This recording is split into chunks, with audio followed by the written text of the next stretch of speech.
Yes! Come on, Arsenal! If your team is top of the league, smash that like button, buzzing, absolutely buzzing. I cannot get over that game.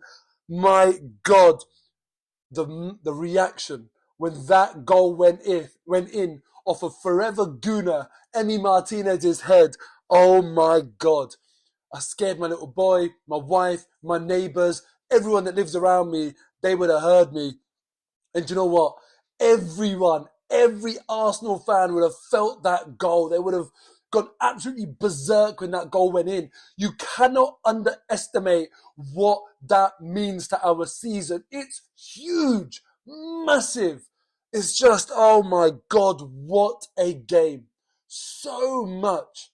After the last three games, Everton, Man City, everything that's gone on with the Brentford VAR rubbish, after all of those games, to get a slice of luck like that, oh my God, the relief.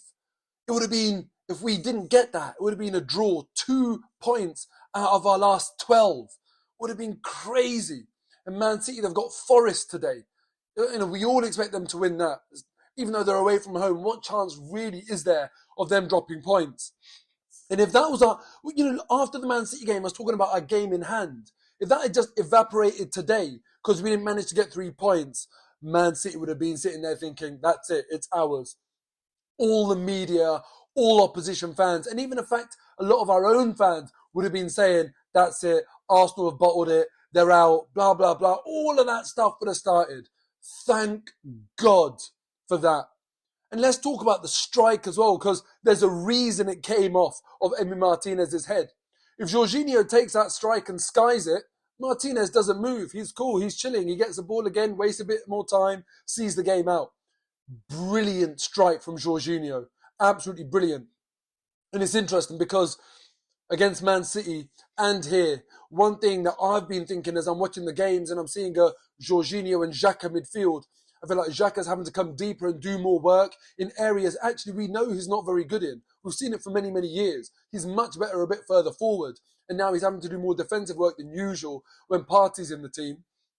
And Jorginho, Xhaka, they are not an intimidating, aggressive, mobile midfield.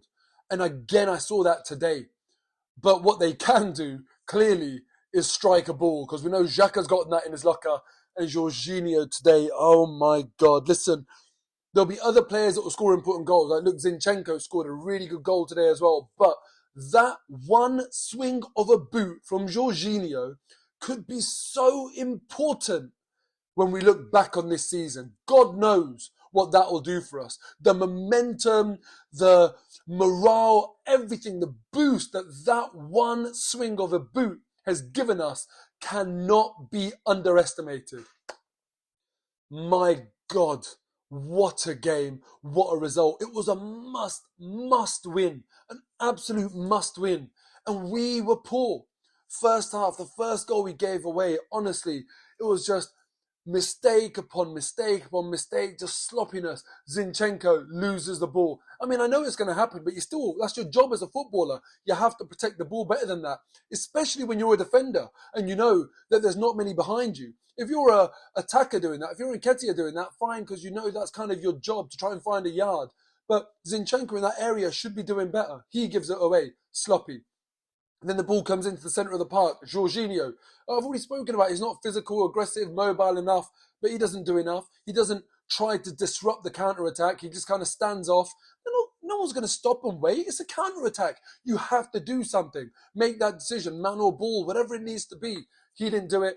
And then Saliba, when that ball comes across to Ollie Watkins and Watkins fails to get a touch, at that point, Saliba needs to go press and push him away. Take that miscontrol as the opportunity to say, that's it, you're not turning and facing my goal. I'm going to spin you around.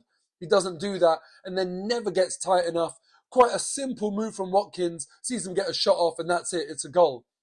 Saka has had to come back with a brilliant strike in response to that, even though, Tyrone Mings shouldn't be heading the ball blind into the box there. He should be just putting his neck through it, heading it back out where it's come from. But what a finish from Saka. And he is Mr. Consistent. He is our main man, gets fouled, kicked to bits every single week. How he didn't get a free kick when a player has raked their studs down his Achilles and actually taken his boot off with that contact, I don't know.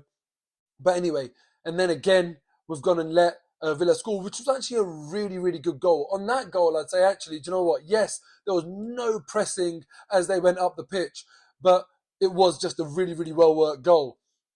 And then Zinchenko, oh my God, we needed that. You look at this, we're 2-1 down. We're not creating a lot, even though Nketiah, again, 2 chances that he should be scoring from and at least hitting the target from.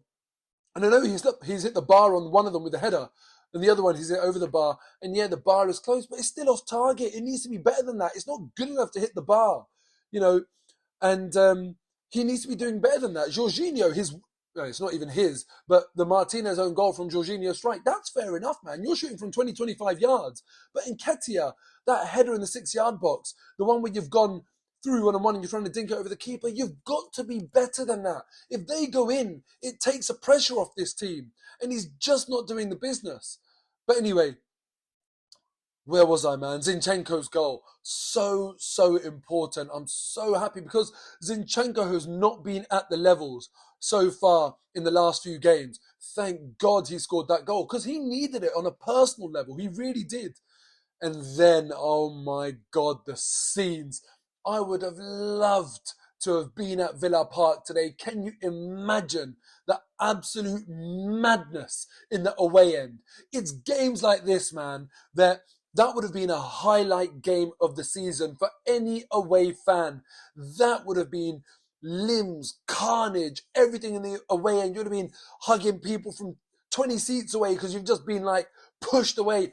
It's those moments that you live for as a football fan. We need to now, as a team, harness this feeling and make sure it gives us momentum, wind in our sails, because right now nothing is coming easy. We needed a bit of luck. And you know what? We deserve a bit of luck.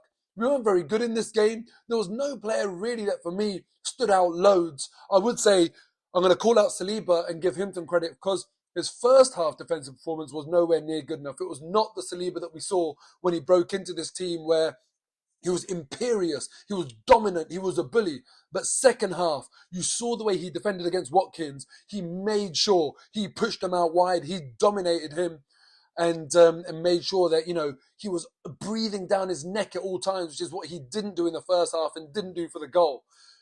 Who impressed you? Let me know. Put it in the comments below. And then the fourth goal. Oh, man, Martinez coming up for the corner. And then you're thinking, that's it. Let's just play a simple pass there, and Martinelli celebrating before he even scores. And Martinelli needed that goal as well, desperately. He has not been at it. Hopefully now this changes our form and this pushes us back to the level that we were at before this blip. And let me say as well, there was always going to be a blip, always. And if you cannot support the team when we go through a blip, it's almost like you don't deserve these moments. You don't deserve it when the team is making it come easy. It's not always going to come easy. It's got to be reactions. In my last 5 at 5, I covered the reaction from the fans to Tomiyasu, to Eddie for making mistakes.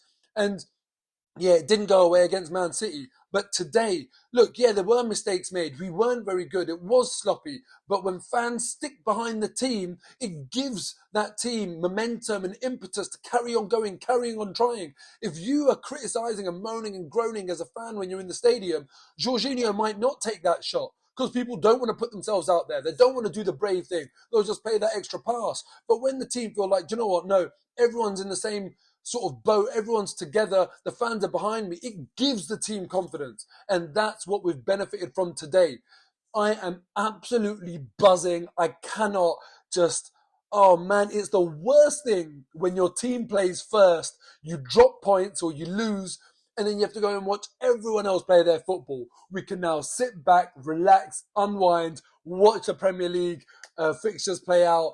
I'm just absolutely buzzing. Come on, Arsenal. If you haven't hit that like button, do it. If your team is top of the league, smash it, destroy it. And also make sure you hit subscribe. Come on, Arsenal!